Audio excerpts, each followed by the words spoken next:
harus berjuang keras untuk membangun kembali masa depan generasinya. Ini bukan lagi tentang para siswa, para guru, ataupun sekolah. Ini semua tentang kita, Indonesia, yang harus berjuang kembali bangkit melawan kemungkinan lost generation di Indonesia. Tapi bagaimana caranya?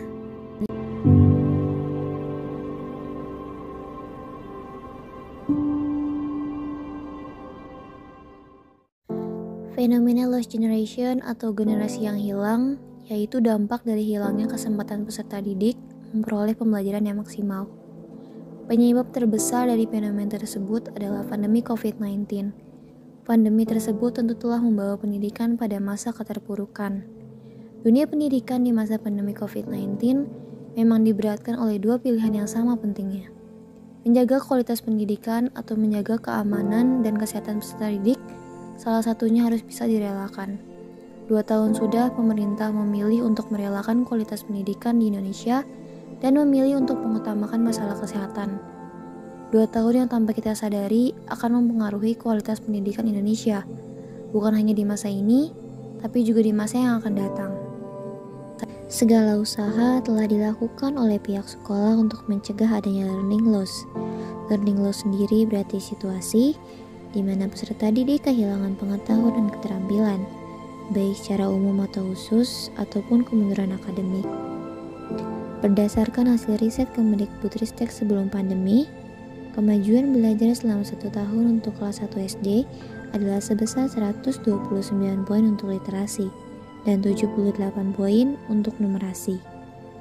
Namun setelah pandemi, siswa mengalami learning loss setara dengan 6 bulan dan 5 bulan belajar, masing-masing untuk literasi dan numerasi.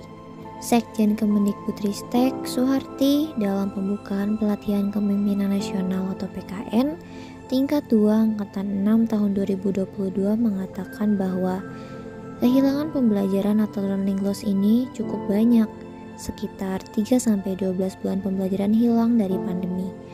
Dan yang menyedihkan adalah learning loss lebih banyak pada mereka kelompok marginal. Learning loss makin parah akibat ketimpangan digital di Indonesia yang berdampak pada pendidikan. Hal ini tidak menjadi masalah bagi masyarakat perkotaan, namun akan berbeda dengan masyarakat yang tidak punya akses digital. Permasalahan digital ini terjadi di semua jenjang pendidikan, dimulai dari pendidikan anak usia dini hingga perguruan tinggi. Learning loss jika dibiarkan hanya akan menghasilkan generasi-generasi bangsa yang hilang atau generation loss. Karena disadari atau tidak, bahkan setelah 1 tahun pandemi, para siswa mengalami penurunan belajar dan pengetahuan, baik secara spesifik maupun umum. Pendidikan yang sebelumnya berjalan sudah settle dengan sistem yang sudah ada, harus dibuat dengan sistem baru, di mana saat ini kita harus berinovasi, kreatif mungkin membuat pembelajaran agar anak-anak tidak kehilangan pemberian materi pelajaran secara maksimal. Jadi ini cukup berpengaruh terhadap dunia pendidikan saat ini, termasuk juga di sekolah kami, dan ini menjadi PR besar untuk kita menaikkan kembali kualitas pembelajaran anak-anak di masa mendatang. Maudy Ayunda selaku juru bicara pemerintah untuk presidensi G20 Indonesia menekankan jika learning loss tidak segera diatasi, maka hal tersebut akan berpengaruh pada keseluruhan kualitas pendidikan Indonesia. Peningkatan kualitas pendidikan Indonesia saat ini menjadi salah satu dari prioritas Indonesia di bidang pendidikan sebagai upaya penanganan learning loss. Dalam hal ini, Kemendikbudristek melakukan upaya penyederhanaan kurikulum untuk mengatasi krisis dan pemulihan pembelajaran akibat pandemi dengan meluncurkan kurikulum Merdeka dan platform Merdeka Belajar. Dirjen GTK Kemendikbudristek Iwan Syahril menyatakan bahwa kedepannya kurikulum yang lebih sederhana yang bisa menyesuaikan tumbuh kembang anak dan tantangan zaman bisa memberi ruang untuk pengalaman-pengalaman yang mengasah literasi dan numerasi. Literasi dan numerasi merupakan fondasi untuk pembelajaran ke depannya.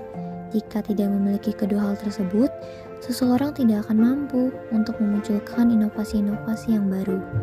Menyederhanakan kurikulum sendiri dinilai merupakan upaya yang tepat untuk dilakukan, Karena kurikulum Merdeka memiliki 3 keunggulan, yaitu lebih sederhana dan mendalam, berfokus pada materi yang esensial dan pengembangan kompetensi peserta didik pada fasenya, tidak terburu-buru dan menyenangkan. Lalu yang kedua yaitu lebih merdeka, dengan cara meniadakan program peminatan di SMA. Kemudian yang terakhir yaitu lebih relevan dan interaktif, dengan metode pembelajaran melalui kegiatan proyek, memberikan kesempatan lebih luas kepada peserta didik untuk secara aktif mengeksplorasi isu-isu aktual, misalnya isu lingkungan, kesehatan, dan lain sebagainya. Sebelum pandemi dengan kurikulum seperti biasa, seperti yang normal, kemudian pandemi dengan kurikulum darurat dari pemerintah. Setelah pandemi ini, walaupun masih penyesuaian ya teman-teman sekalian, kita menyesuaikan dengan kurikulum program pemerintah, kurikulum Merdeka yang terbaru ini.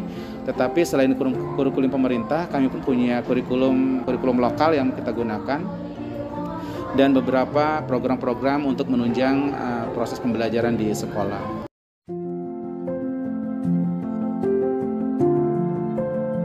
Usaha untuk memulihkan kualitas pendidikan akibat learning loss akan berhasil apabila kita semua bergerak bersama-sama untuk bergotong royong. Walaupun tidak mudah dan tidak bisa secara instan pulih, seiring membaiknya keadaan, kualitas pendidikan Indonesia pun akan pulih kembali, dan bahkan lebih baik lagi dibandingkan saat sebelum pandemi. Seperti kata Maudy Ayunda di konferensi pers G20, yaitu secara perlahan kita bisa mengatasinya.